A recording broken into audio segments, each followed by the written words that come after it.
With the release of the Ashlands, we decided it was time we finally beat the Mistlands.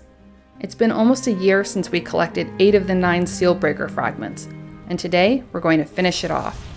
To defeat the Queen, we first needed to find our last Sealbreaker fragment. While exploring the Mistlands, we found an infested mine pretty quickly, but sadly we didn't find a fragment. In the next mine we explored, we were immediately greeted by a never-ending wave of ticks. After defeating this wave, we ventured through some corridors where we fought some more ticks and came across a gate where we could see a 1-star seeker clipping through. We prepared ourselves to fight, opened the gate, and of course there was a second 1-star seeker. We needed to get out of there immediately, so we charged towards the rear. Some might call this a retreat, but that's not what we did. After regrouping and popping bone mass, we went back into the mine. One of the starred seekers had chased us all the way to the entrance, and thankfully the second one stayed behind. We found the remaining starred seeker waiting for us farther in the mine where we had originally found them both. We were hopeful that we'd find our last fragment. Instead, all we found were some more seekers and more ticks. As we continued exploring, we headed downstairs where we encountered yet another 1-star seeker clipping through a gate. We opened it and rushed in to fight. Except this time, there was a starred soldier hiding behind the gate, plus a horde of enemies. While attempting to fight them, my weapon broke, which I didn't even notice at first, so we charged towards the rear once more. After going back to base for repairs, we re-entered the mine and fought the seekers waiting for us at the entrance. Thankfully, the starred seeker had followed us when we retreated, which was great considering he was next to a starred soldier. Wait, what? Wasn't he just in the basement? We decided to fight him even though he was no longer in our way. Even with bone mass, he hit like a truck and was an absolute tank. We were hardly doing any damage to him. It wasn't until the soldier yeeted Skelly onto flat terrain that we were able to hit his weak point. This made killing him much easier. We headed back downstairs where we had first spotted the soldier and came across another 1-star seeker. This was an insane room. We were so glad one of the starred seekers had chased us to the entrance and that the starred soldier got caught in a side tunnel. I think we would have died had we fought a starred soldier and 2 1-star seekers at the same time. We entered the once heavily guarded room and immediately stumbled upon the final fragment we needed. If any room needed to be this intense, I suppose this was it. With the last fragment in hand, we headed back to base to craft the Sealbreaker. We could finally go and kill the Queen. Wait, where's the Queen? So it took us almost a year and a half to get to this point, and it turns out we had never found the Queen's Vegvisir. We didn't know where to find her, so we spent some time sailing and exploring new Mistlands. Shortly after landing, we were climbing over a boulder when we were ambushed by a large group of seekers. That encounter ended with me losing some skill points. If only Skelly had activated bone mass before I died. Tragically, we didn't realize we were fighting in front of the Queen's Citadel all along, so we spent some more time exploring until we eventually circled back and discovered it. We didn't have a portal down, so I couldn't run back to help fight off the seekers. All I could do was sit and watch his screen as he fought for his life. If he were to fail, it would mean having to sail all the way back from our main base to get our gear. By this point in the fight, he had consumed both healing and stamina potions. It was now a game of managing stamina, getting attacks in when possible, parrying for bonuses, and using the terrain to his advantage. As the fight went on, I began to think he might just pull it off and save us from the dreadfully long corpse run. And against all odds, he did it. He freaking pulled it off. Shortly after, he put down a portal for me and I was able to rejoin him. As a general rule when exploring, we try to place a portal as soon as we make landfall to avoid this from happening, and so much time had passed since we last played that we forgot. We headed towards the Queen's Citadel and immediately placed a portal outside.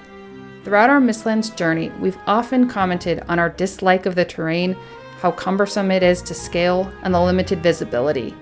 Yet, we found ourselves taking it all in one last time. Our long days of adventuring in the Mistlands were over.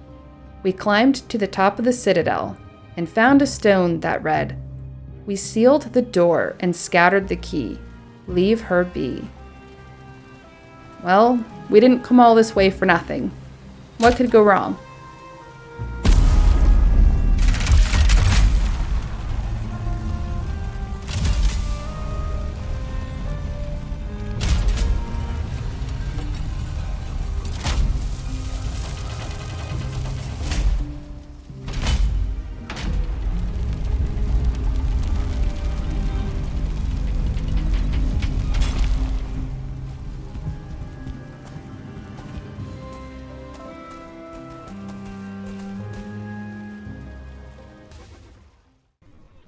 We immediately noticed what sounded like a massive creature breathing in its sleep.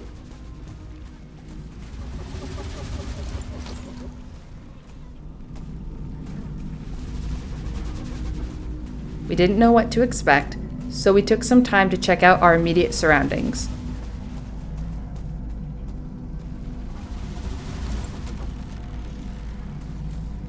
Feeling a little more confident, we began cautiously exploring the Queen's lair. While searching for her, we found some seeker eggs which we destroyed just in case they would hatch throughout the fight. We were afraid that killing the eggs might wake her, which made it all the more terrifying. We kept searching for the Queen on the ground level and had no luck finding her. As we proceeded upstairs, we found some seeker eggs, more seeker eggs, and just before we started climbing the last 2 flights of stairs, the Queen's health bar appeared on our UI. We immediately popped bone mass as we went into survival mode. Looking at the flights of stairs above us, we could see the Queen charging directly at us. We decided to wait on the platform to avoid fighting on the stairs. We immediately started attacking her and managed to get a few slashes in before she began summoning Seeker Brood. We switched targets and killed them as quickly as possible. Unhappy that we had just killed her brood, she delivered a slashing attack which had a significant knockback. We rushed back in to fight her, and Skelly was knocked into a corner where the Queen and a Seeker came after him. He was left to fend for himself while I worked my way up the stairs and killed Seeker Brood on my way back to the Queen. Despite being cornered, he didn't take too much damage as he was able to parry a few of her attacks. We continued to fight her on the platform and saw more of the same attacks, more slashes and ground stabs. It was business as usual until this happened. We weren't expecting her to burrow. We immediately spread out, thinking that she would tunnel back and deal massive amounts of damage to one of us, but that never happened. It turns out she just teleports elsewhere in the Citadel. Let's take a moment to look at Skelly's sword. When we started the fight, his sword was at almost half durability, and he was confident that we could kill her before it broke. We'll come back to that. About a quarter of the way through the fight, we saw a couple of new attacks. First, we saw her spew, which shoots multiple projectiles that spawn Seeker Brood when they make contact with the player or terrain. It also inflicts a slime effect, which reduces speed by half. If the spew lands on a player, it also applies poison, but we didn't encounter it until later in the fight. The second attack we saw was her lunging bite, which applies poison. Unfortunately, we didn't have any poison resistance meat on us, as we'd never needed it in the Mistlands before now. It did enough damage that I felt safer using a healing mead in case a Queen or a Seeker landed another hit. Remember how we started the fight with Skelly's sword at half durability? He had assured me it would be fine and insisted we could kill her before it became a problem.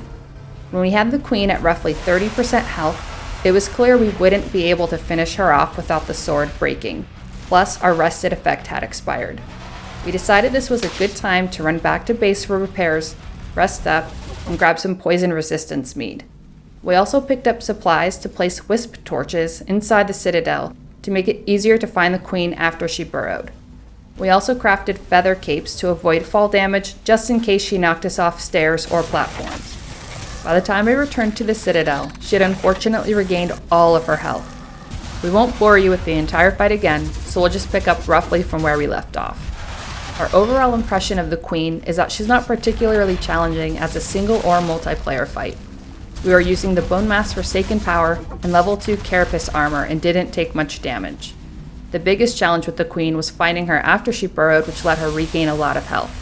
She usually found us first and spewed at us from somewhere in the mist. After placing the wisp torches, it became much easier and her knockback was trivial to deal with. What made the fight terrible was the frequency of her melee attacks, which forced us to parry or roll after every attack we'd make against her. This made the fight drag on while we waited for our stamina to regen, just to repeat the cycle again. Attack her once, dodge her parry, wait for stamina, rinse, repeat. This boss was the queen of monotony. We're honestly more afraid and have more appreciation for a 2-star Seeker or a starred Seeker Soldier than the queen. By now, you've already seen the fight in its entirety as nothing really changes. Hooray, she's dead.